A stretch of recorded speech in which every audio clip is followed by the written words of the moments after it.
Okay, this is equalizers. Exactly what we're going to look at in this section. We're looking at anything that we can use as a makeshift weapon to defend ourselves. So there will be times where you'll feel the necessity to pick something up and use it. Or it may be something on your person that you carry every day that in emergency can be used to defend yourself. Now, a couple of things we need to remember first of all about this. A makeshift weapon is exactly what it says it is. It's not designed to be a weapon. So it's not going to particularly last the course of time. You might use it once and it will break. It might buckle, it might bend. But that one time may just be enough for you to finish what you've started. So the makeshift weapon will combine with the unarmed techniques that we've learned so far. They're not to the exclusion of using everything that we've done. It will just enhance what you've got. Maybe at that moment in time you have that particular item in your hand, whether it be a mobile phone, whether it be a coffee mug, whether it be a newspaper. You may have it there and you will instantly use it from instinct. Now, if you can use it also with a little bit of skill and direction, it's going to have much more force when you apply these. So we're going to look at a variety of equalizers.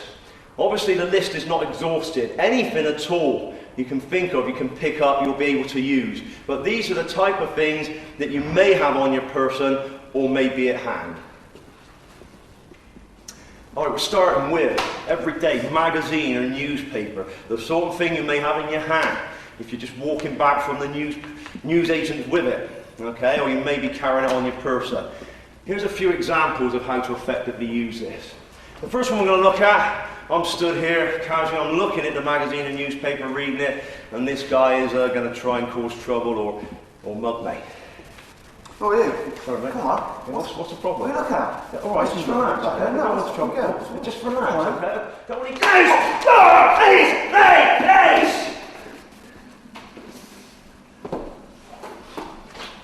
All right, let's look what happened there. From this position where I'm being cornered down and the magazine is open, I'm using it to distract him. I'm going to flail the magazine into the face, which momentarily blinds him, takes his sight away. This opens me up then for the strikes that I need to finish the situation and get away. Now, as I mentioned a moment ago, we're using this to enhance the skills we've already got, rather than relying on it solely. So the magazine whipped into the face will momentarily blind him, distract him, allowing me to get through into the targets that we've been working on previously, and then make our escape. By this time I have the magazine and newspaper rolled up. So if you like, it's already prepared as a potential makeshift weapon if I need it. And if this is rolled tightly enough, even a standard newspaper becomes quite a hard and rigid weapon to work with.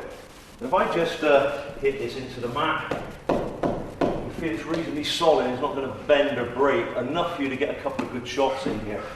And once more we'll play a scenario and look at it, and then we'll slow it down and talk a little bit more about it. Hey, what happened? What, sorry? Hey, what happened?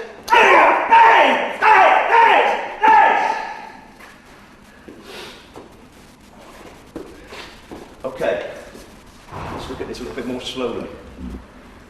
As the man actually grabs hold of me, that initiates my attack. I'm going to drive this into the solar plexus, that weak spot below the sternum, the breastbone that we spoke about. Again, I'm chaining these strikes. I'm not going to rely on 1, 2, 3, 4 until I get to a position where now I can bring the other end down onto the temple or the base of the skull. If I put this down for a moment, this is no more than us hitting with the fist and using the hammer fist strikes that we've been practicing. All I've done now is replace this with the magazine. He grabs, I drive, these coming upwards and in to the point where I feel I can drop the hammer fist strikes down to the edge of the skull or the temple. Alright, here's another scenario and another tactic. What are you looking at, mate? Sorry? So what are you fucking looking at? Okay, just relax, I've got no problem with you. Yeah, well, I think you are. Honest, man. Come on. Oh, peace!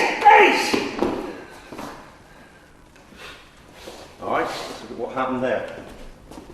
This time I'm carrying the weapon low. I'm not brandishing it in any shape or form to make him realise I've got it. As I feel I'm in danger, I flick the end of the magazine or weapon into the testicles. That's all it needs to be. This is powerful enough to send his head forward. As soon as his head comes forward, I'm looking to pull it down and to strike the base of the skull with the end of the magazine.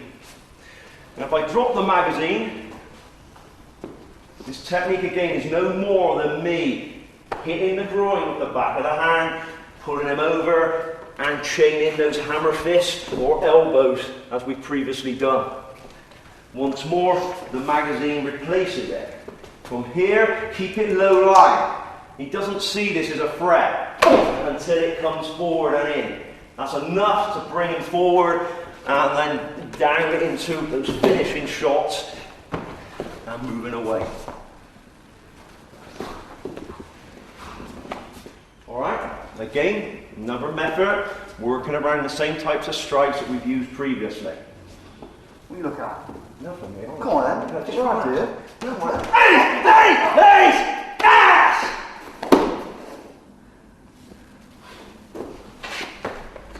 Alright, this time as the man grabs and initiates the attack, I clamp the back of the head and I drive the end of the magazine into the throat. Once again, I've chained these repeatedly and then turn and come in from the side to hit the temple with that butt end of the magazine. If we look at this, without the makeshift weapon, we're into the web hands that we practiced and we're into the hammer fist that we practiced to the temple. All I've done now is replace it with the magazine.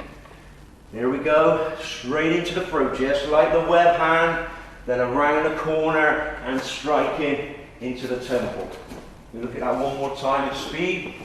What are you looking at? No, honestly, no. Come on, then, you want to get it, yeah? No, You want to get it? Alright, moving on. Again to an article that you may have at hand. In this day and age, most people will carry a mobile phone. This is can be used as a makeshift weapon in emergency. Now, for training purposes, we're just practicing with one that's made out of foam rubber so that we can hit with impact. But obviously, bear in mind, if this is a real phone, it's going to carry quite a wallop in it. So if you've got no other choice, then we can retaliate by using the phone as a weapon. We'll have a look at a common scenario. Give me that fucking phone now! What? I've fucking got a knife! Give it to me now! What, you want this? Don't want that!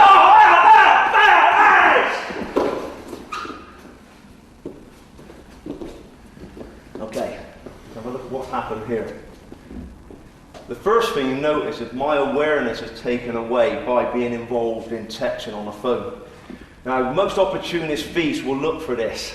So if I'm not switched on, suddenly this guy in front of me giving me masses of aggression and threatening to use a weapon on me will trigger this freeze instinct that we spoke about. And your heart rate's probably going to go from 60 or 70 beats to, boom, 200 in a blink of an eye. This is where you'll get this freeze syndrome and the tunnel vision that we spoke about. So the key is obviously not to be caught by surprise, to try and stay switched on.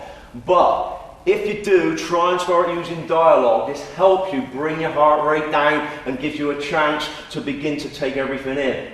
So, as the guy confronts me and gives me the question, give me the fucking phone now! Okay, just relax, alright? You can have it. At this point, I haven't done anything. Maybe I might be thinking of giving him that phone. But now he's upped it by saying that, got a fucking knife, come on! Okay, at this point now, I know that I'm going to make my defense. So see, first of all, how I led his brain by saying, do you want this?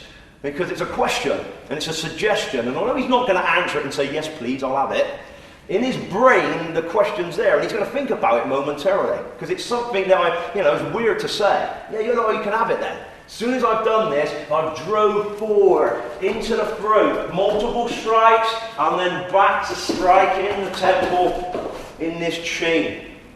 of continual gross motor skills, working on those big man-stopping moves. So again, without this, it's no more than the web hand and the hammer fist. We're just reinforcing it now. So again, once I make my move, I'm driving through, continual, lots of aggression, lots of forward movement and commitment until the man is down and out. So we look at this again, it's speed. Give me that phone now! Give me that phone now! Go on, Mike, come on! Okay, do you want this? Yes!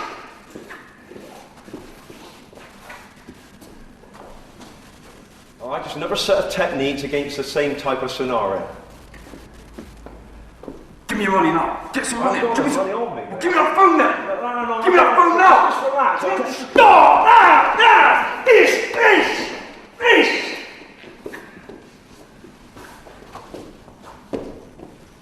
Alright, this time I've changed the areas that I'm striking.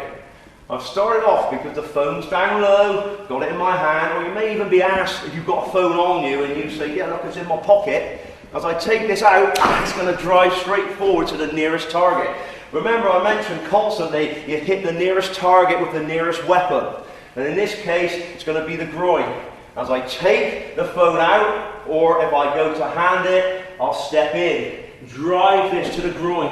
Again, I'm going to go 2 or 3 times, chaining it together. As soon as his head comes over, we're looking at the base of the skull for those finishing shots, and then make your escape. Alright, different type of scenario, still the same techniques we're going to chain together. This is a technique from the back, from the rear, if we're surprised. So once again, we're in a situation where I may be texting, and then the guy will come and grab me. From this position, instinctively, I look to bring this up and over my head. We're looking to drive this into the face, particularly if we can hit the eye. Now, a lot of phones may or may not have a small aerial on there. If it does, it's going to find its way in. Strike, and then back into the groin as many times as possible to break away. Then either I make my escape or I come back to using those basic strikes once more to finish. So once again, as he comes over, my initial response is to drive this back. I know somewhere along the line his head's going to be there, and I'm looking to find the target. Then I come back down, smashing down into the groin constantly. Now if his hands are still holding, remember the small bones on the back of his hand are stretched. I'm going to smash the back of the phone through those bones in the hand, which will open him out, allowing me to get out and finish with my other shot. Just look at this at speed.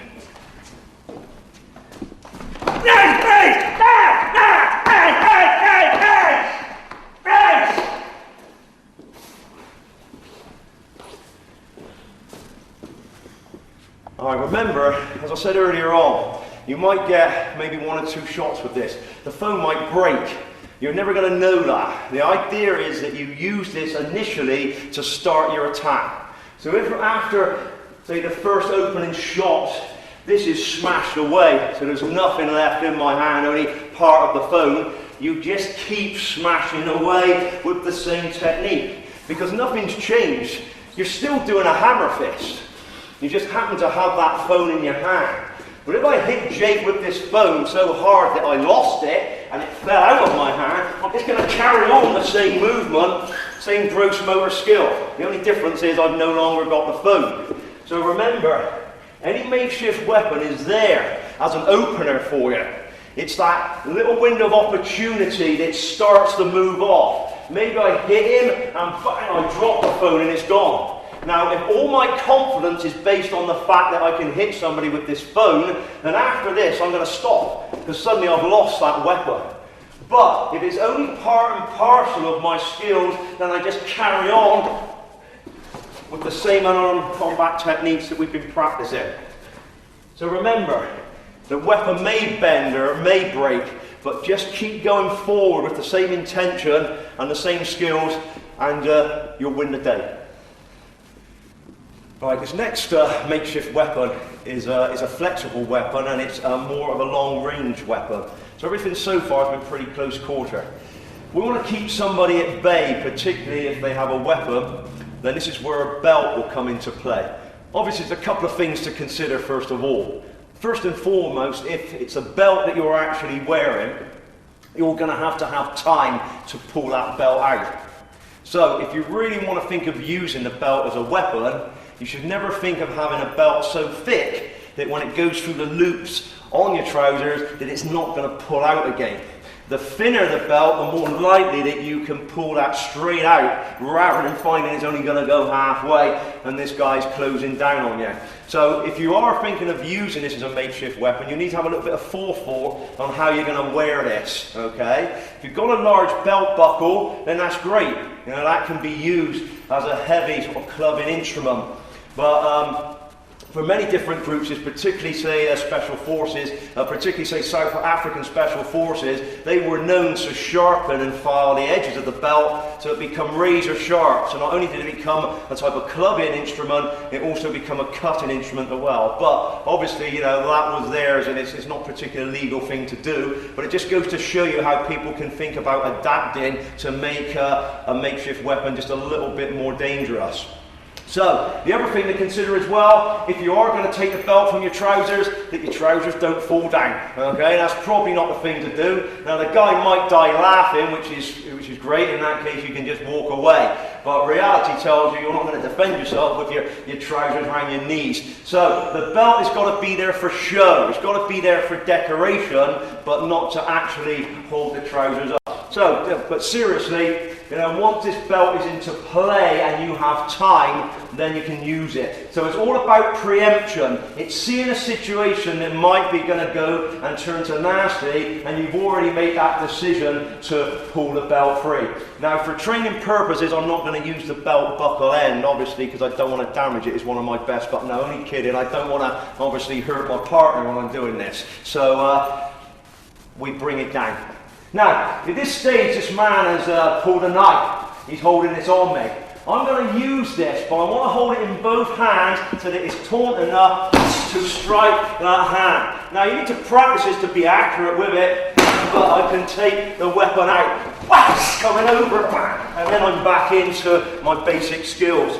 So again, I'm using this to set up. What I really want to do is get back to where I feel comfortable hitting with those man-stopping techniques, those basic moves. So from here, I strike the hand continually until I can get rid of the weapon.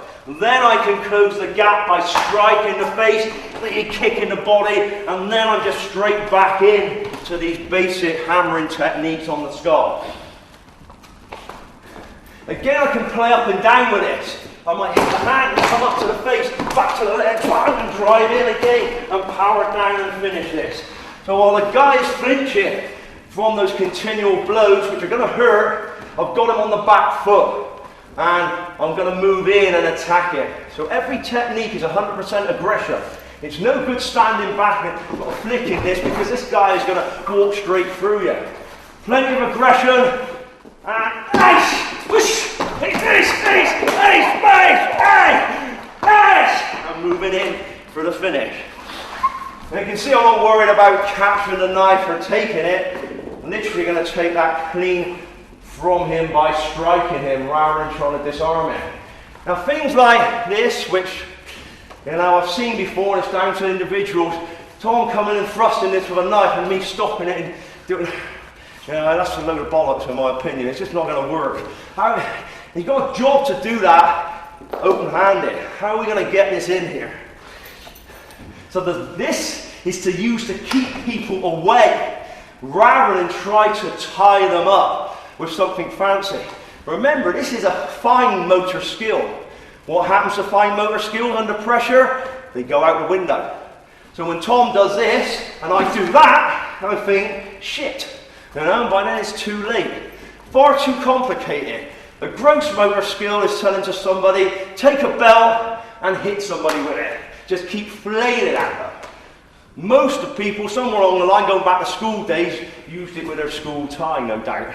Just doing the same thing. Only we're bringing it up a few notches, hitting the hand. Figure 8 in the face, every one of them counting, smashing down through the knees and back through into your basics. Now, if you're getting close and you can use this weapon at close range after I've struck and knocked Tom down, yes, there's no reason why maybe I can't get him round the neck. Yeah. But it's not my opening plan, it was something as his head come up I thought I would do. Then I'm back to gross motor skill. Am I going to choke him out? Possibly. He might try to pull on my hand and stop it. So again, bang, bang, I'm going to use the techniques that we've used previously and take him down to the floor. So if you get inside and feel comfortable enough to attack the head and neck, then that's a possibility. Yeah? But once I've done it, I'm going to come back to the same skills again to finish the technique. So remember, this is only effective at long range. It's no good sort of from here showing a technique, somebody mugging you, and you still have a belt in your hand. Why would you? You know, unless you walk along with a belt in your hand. It's not an acceptable technique. So although it's nice to do these sort of things and wrap them up, reality says you would never be stood with a belt in your hand. It's always going to have to be preemptive where you think, shit, you know, I'm in trouble here. And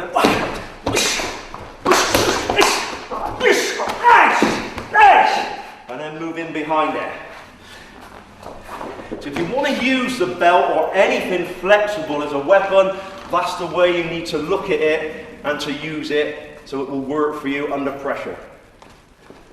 Alright, another everyday item, a mug or a cup. Now again, with the mug or cup, the likelihood of this breaking maybe after the first strike is high. But that doesn't matter. We're using it incidentally just to open up what we need to do to defend ourselves. So a lot of times you may find that the mug will actually come away from the handle itself, or the mug may crack and break. All you need to do is keep going forward. But before we look at this as a striking tool, let's look at another strategy, a way that we could use this. If this mug is obviously full of whatever, tea, coffee, etc., if you're in a situation where you need to preempt this, then you're going to start by throwing that contents towards the face. Which any hot liquid towards the face will start that flinch reflex. Now if that's enough for me to escape and get away, then I've used it effectively.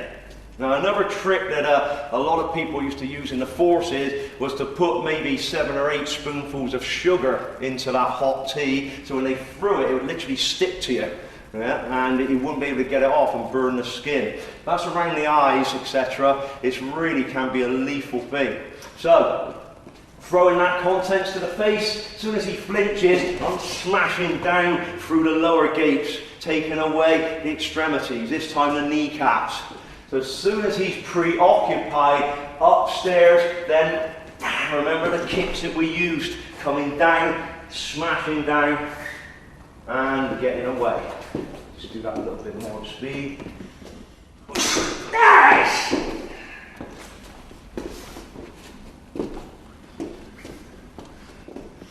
Alright, moving into closer range. Let's say the guy has grabbed us, he's come in, took me around the neck and hit me here. Straight away, working on the same principles that we've been using all the time, is to smash that straight down the middle. Okay, I've already got it pre-cocked here. Maybe I've had it in my hand. I'm going to drive it smash straight down the middle of the face. Now, if his hand is anywhere here, still in the vicinity, I'm going to use the base end of it to smash down onto the bone. Really painful as I disengage and step away. So you may need one or both of these techniques. I might start off by attacking the arm first and smashing the edge down onto the bone of the wrist. Then I can come back and hit the face in the reverse fashion. So if we drop this down a moment, this is no different to me using the knife edge to the arm and the reverse hammer fist to the jaw. Same principle, the edge smashes down onto the bone and we come across reverse fashion to hammer fist. The first one, straight down the middle, is going to be Exactly the same as the palm heel. Same skills, straight down the middle. Then if we want to come across and attack the arm, we can do so. And then you're back into those finishing skills that we've done before. We just look at this one a little bit faster. And disengage. Very difficult for him to stop. So what I'm doing here is instinctively using whatever I've got. This moment in time, if somebody's strangling you, it's no good saying, hang on a minute, mate, I'll put that down a second. Right, now I'm going to go. Yeah, it's not going to happen. So we're going to come in. Now, if he pulls me in, say by my shirt front, I'm right up close here, this is a different move. So, boom, straight up into the groin, the bottom end of the cup. Now again, it's going to have to be a big strike, bang, at the top end, into the groin. Back down and smash in the back of the skull. Now like I said, after that first one, I may lose the cup, but I'm in control and I'm doing the job. So I'm pulling close, bang, straight into the groin. Then we're back to hammering the skull and making our escape. If we come to the back, remember we looked at this against the mobile phone. Same thing, that can smash up into the face. Even if there's liquid in there, anywhere towards the face will help. But I'm bringing it up and smashing it. I'm going to smash this down onto the back of the hands repeatedly. The edge, not the flat, the edge, cutting in. Then I can start looking for the groin, the knees or the shins. All bony areas in the edge of that mug are really going to hurt as I bring them into those targets.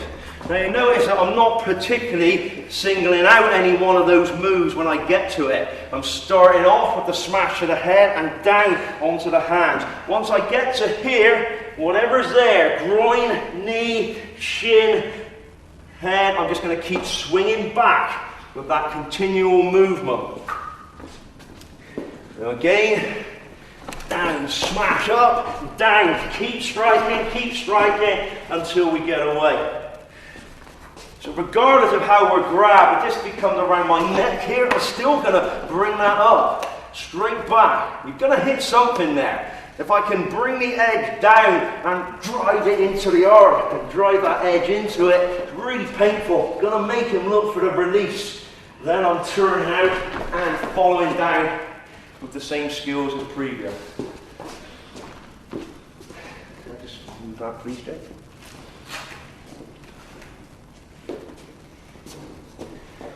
If you tend to hold the mug in this fashion rather than by the handle, same principle really. If he grabs me, I'm swinging this up from the side. Remember this strike we used right back on the man stopper's disc. Side palm heel. Same thing. Smash straight onto the side, reinforcing the hand, knockout shot straight away. Could be to the jaw or the temple. But because this is a natural movement, I've not had to sort of cop my hand to do this. If somebody grabbed me, I might say, hang on a minute, I'm only having a cup of tea here, smashing this into his face, he's not going to see it. And then I can carry on with my strikes. Alternatively, if I'm pulled in close, this can become pressure point, using off the edge of the cup, driving that up underneath the nose of the philtrum will open him up for more serious strikes. Even this handle end will do the job. If I'm pulled in, driving in to the side of the neck or the mastoid area will open him up and break a hold on me. So if I've been grabbed around the body here, then this driving into it here will open him up and allow me to carry on with my multiple blows and strikes. So once you start looking at an everyday item and you've got the background knowledge of vital points and how to strike them, then it's going to be no different whether you're holding a mug or cup or your open hand. Alright, hopefully by now you're getting the idea of how to adapt these makeshift weapons. Most of them work on the same principle, using the same strikes that we've been doing. Just going to show a couple of other items just of interest, just to go through them briefly, just so you keep them in your mind. So if you happen to have these pieces of equipment on you, you can neutralize them. Alright, first of all, a small torch. Again, quite easy to carry. You can carry it on your person quite legally, or you may have it in your car. This can be used effectively at close range, exactly the same as we looked at with the mobile phone. Now, if you carry a torch to illuminate, then the best way to carry it is always this way. Okay, not carry it underarm. The reason for this is that you can shine that immediately into the person's eyes, which if it's at night, takes away their night vision, which is important. So if I switch that on and momentarily blinded him, you won't see those follow-up strikes with the other end. So again, it's using those principles, which once more, it goes back to military of deception, of trying to catch somebody out unawares and taking advantage. So the same principle can be applied in self-defense. So if I shine this to the eyes and momentarily blind him, I can come down the stairs to those low gates, back up to the throat, into the temples as we previously done, to the same effect.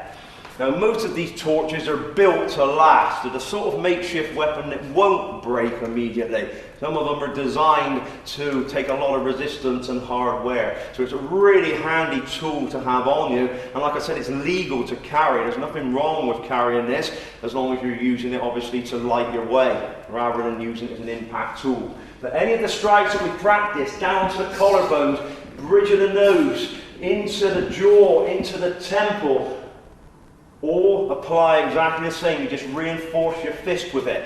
Even this reinforcing your fist for striking can protect the hand, which again is important if you don't want to damage the hand. The strikes anywhere here will carry weight. Okay, so handy tool and can be used effectively in lots and lots of different situations. About something that can be used momentarily to distract. This may be your wallet. We've been doing a lot of scenarios where you're asked for your wallet. Here's just a couple of examples of using it to effect. So if Tom asked for this. Come on, get your wallet. Okay, mate, look in my pocket. Let's get it, let's see it. Here it is. Look, I'm sorry. Okay. In this case, what I'd done was drop it, but I dropped it on purpose. If this guy wants this, what's he going to do when I drop it? He's going to look, because it's what he wants. He can't help but look. So when my hands are shaking, which they may well be, and I drop it, momentarily he looks. That allows me that window of opportunity to come through and make the attacks that I'm looking for. Again, if the wallet's produced,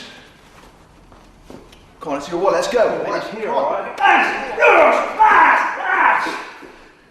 I'm using it this time to hit him with directly. Here, as it comes free, I've played it to his face. Bang in and follow through once more, the same skills. So the wallet can be used as a distraction. And also, we may be able to use it to protect yourself and grab. But again, this requires a little bit of training. If this knife is stuck to my neck and he's asked for my wallet, and this wallet's up, look, here it is, mate. This will clamp onto the blade and protect your hand. I can kick and pull the knife free by using the wallet to protect my hands. This requires a little bit more training, but if I can see the blade, it can drop on top. And if that's enough to stop him from sticking that in you and protect your hands, then you can follow straight up again with the same skills we've been using.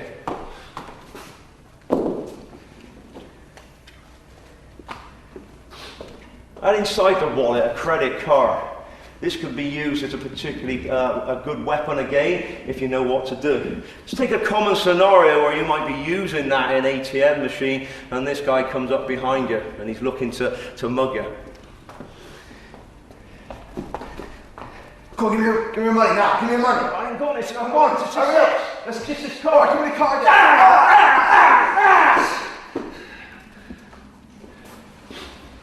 In this case, I'm using the sharp edge of the credit card. As I've spun around, I'm using it to cut and work that to the face as I come in and back it up with my strikes.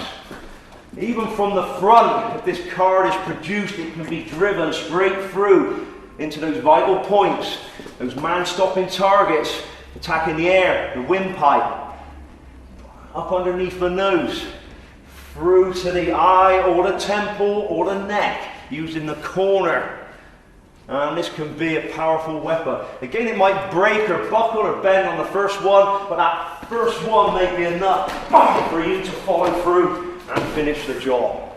So this can really, in circumstances, become your flexible friend, yeah? All right, let's look at the last thing. This is using an item of clothing. We looked at the belt, maybe the hat, okay? Here, if he produces a knife, okay, well, what does he want? Come on, get what out now. Just relax. Oh, Again, using it, same distraction tool. We've done it with the wallet, we've done it with the newspaper. This is off the front of the peak of the hat, straight into the face, and driving through, chaining that barrage of strikes together behind it. So it's buying you a moment, a window of opportunity to make that move. And you need to be able to do this. If he's holding this up, I may drop that down to hit his hand down, bang, and then follow through again with the same strikes.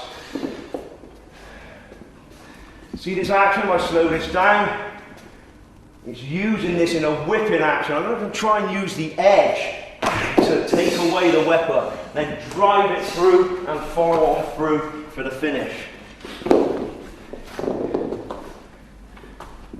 If some of you wear the cap the other way round, then again, this can hit down and strike using the peak edge of the cap, and that's a lot more solid. So any time you pull the hat from the front, using the loop, then that will strike down onto the back of the hand, smash the face, and drive on through to make your finish. So you can see the list is endless, the possibilities are endless. It's really only your own imagination that will stop you from using these weapons. But think about them. Think about what you wear, what you've got on you. And if you think of using them potentially as an equalizer, then know how to use them and practice with them. Okay, behind every physical technique that you need to use, you'll also have to deal with what we term as the fear factor.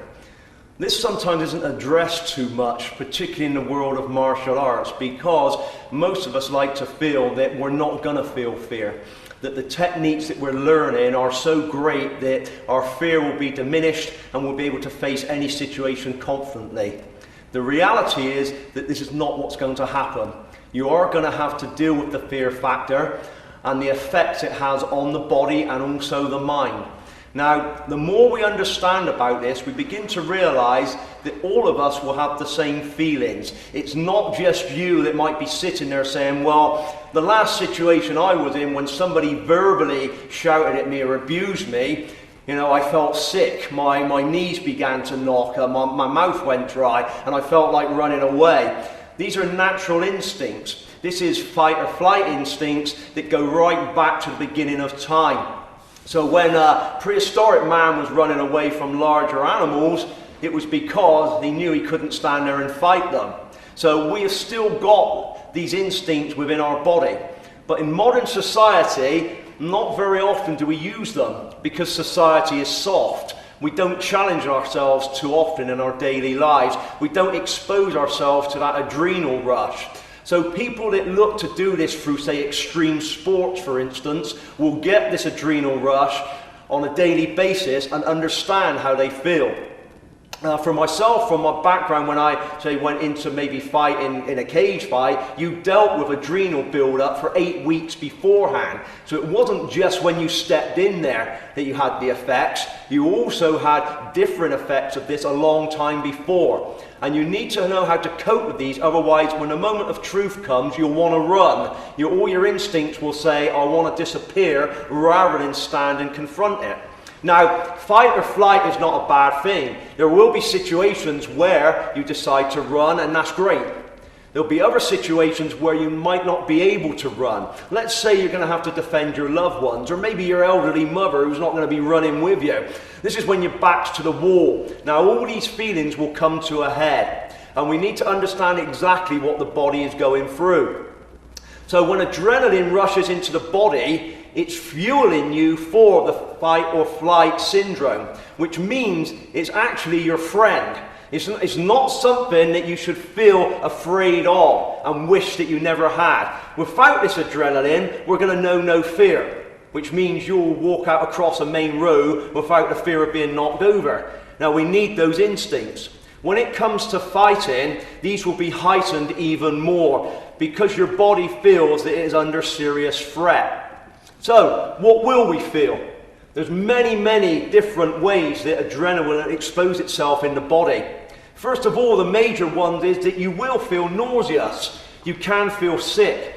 The reason for this is that the body is now shutting down. The digestive system isn't needed. For fight or flight, we need the large muscles that are going to make us run or to fight back. So all the blood is being pumped to the heart and lungs. So it's going away from the digestive system. This is why we feel this sickness and nausea.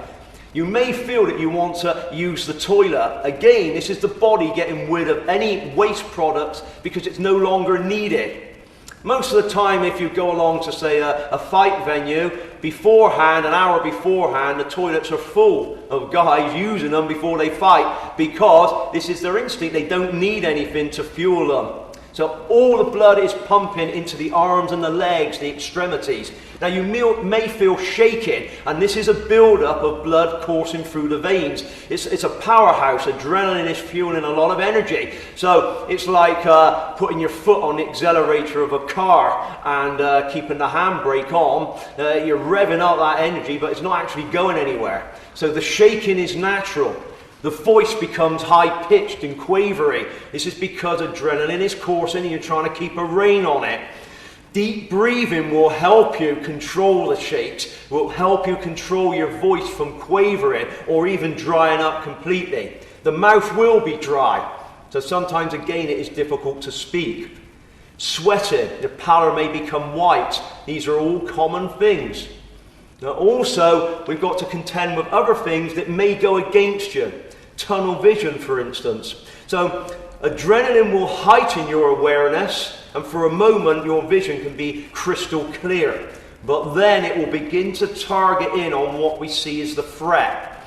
Now, against more than one opponent, that's a problem for you. Because if you've got 3 or 4 people and you're homing in on one thing, you're not going to see people on the periphery of your vision. So we need to be aware of that. 70% of your peripheral vision will go when you've got tunnel vision.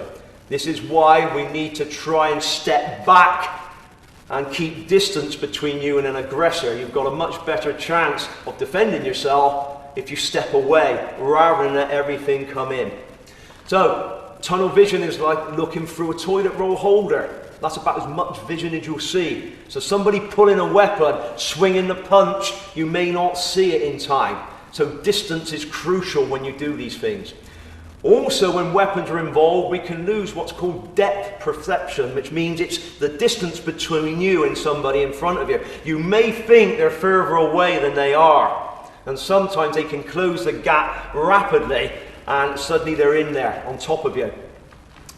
Also, the extremities, the blood will move away from the fingers and hands. So sometimes it is difficult to grab effectively. This is why complicated skills in real life combat really only have a small percentage chance of working unless you've invested years and years and years of training in high stress situations.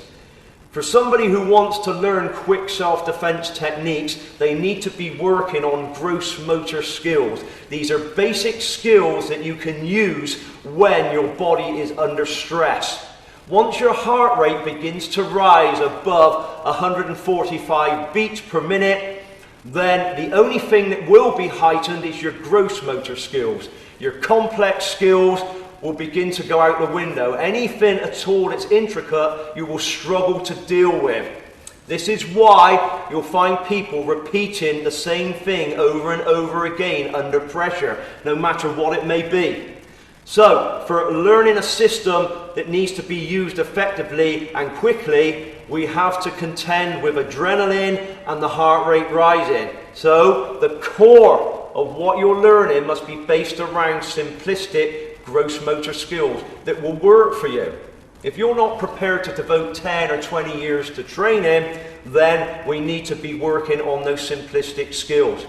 The higher the heart rate goes up, the more the effects of adrenaline will go against you. Suddenly, the vision will become worse, your hearing becomes impaired.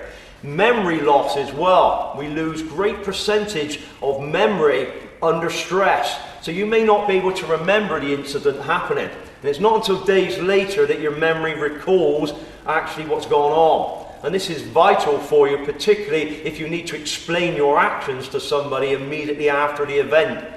So these things we need to be aware of.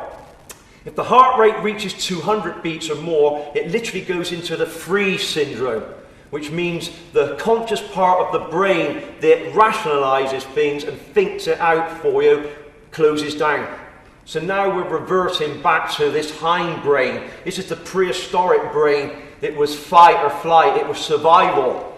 And this is what we need to work with. And that's what you will be working with. So you will find, again, those gross motor skills are the only thing you'll be able to come up with under that pressure. So we need to have bags of aggression, bags of intention and attitude to survive under these most extreme conditions. When everything tells you you want to be running away, something inside you must make you step forward. So you need to look at adrenaline as a positive thing, something that you're going to use to fuel you and to direct you to win the situation, rather than feeling it's a weakness in you that you need to run away from. Now, the difference between somebody that can control adrenaline and somebody that can't is that the person that controls adrenaline has got used to living with it. He can accept it, he understands it, and he will use it positively. The person that doesn't understand it suddenly thinks that they're a coward. So, instead of using it positively, they use it negatively. They walk away, they fall into themselves, they freeze, they crouch away from danger. Or if somebody starts striking or attacking them, they literally close down, roll themselves up into a ball and submit. What we're trying to do is to channel the adrenaline so that we will positively go forward. That if we're fighting for our lives and we've only got one shot at it, that we will do everything we can to come forward and attack and finish the situation rather than go the other way. So as I said, there will be times where adrenaline will tell you my best option is to back off. And backing off is different to backing down. It's not the same thing. If you decide you need to escape and to run away, then adrenaline will give you the energy to do that. If, though, you have to hold your ground, adrenaline will also give you the ability to fight back.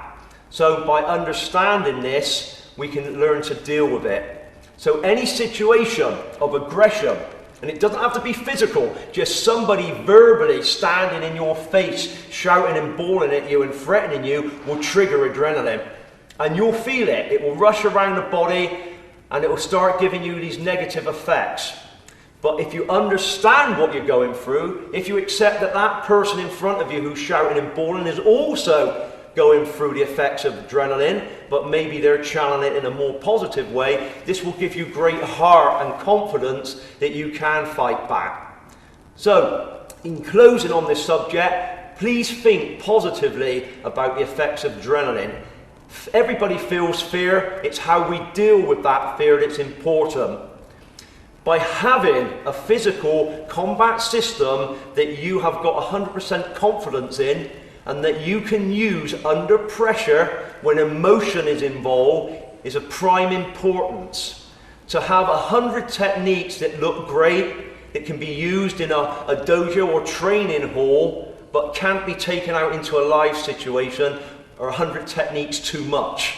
I'd rather have 5 techniques that work for me effectively than 55 techniques that will fail in a real life situation.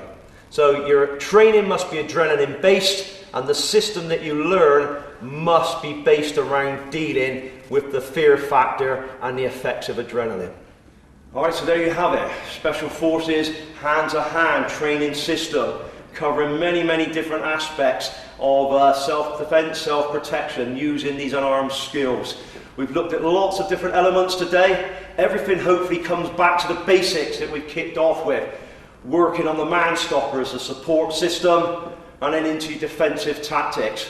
But the one thing overall that's important is your approach, your mindset. These techniques are used for survival. They're not fighting techniques, they are combat techniques. Totally different thing. So you give it 100% resolution, 100% commitment, and hopefully you'll find if you do need to use these techniques that they'll be there for you. So thanks gentlemen for your help today. Tom, Jay, hope you enjoyed it, and we'll see you again soon.